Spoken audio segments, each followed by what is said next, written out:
10 సంవత్సరాలు చిన్నవారిలా కనిపించాలంటే ఈ డ్రింక్ తాగండి అని వింటూనే మీకు కూడా ఆసక్తి అనిపిస్తుంది కదా. మరి ఇది ఎలా తయారు చేసుకోవాలో చూద్దామా.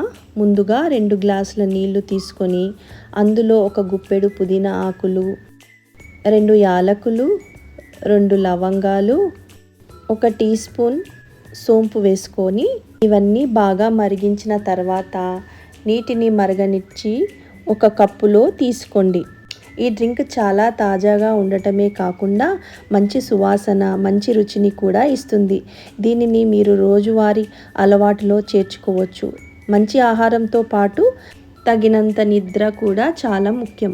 ఈ డ్రింక్ను క్రమం తప్పకుండా తీసుకుంటే మీ చర్మం మరింత తాజాగా, ఆరోగ్యంగా, యవ్వనంగా కనిపించడానికి అవకాశం ఉంది. మరి ఈ సింపుల్ డ్రింక్ని మీరు కూడా తప్పకుండా ప్రయత్నించండి. నచ్చితే మీ కుటుంబ సభ్యులతో కూడా పంచుకోండి.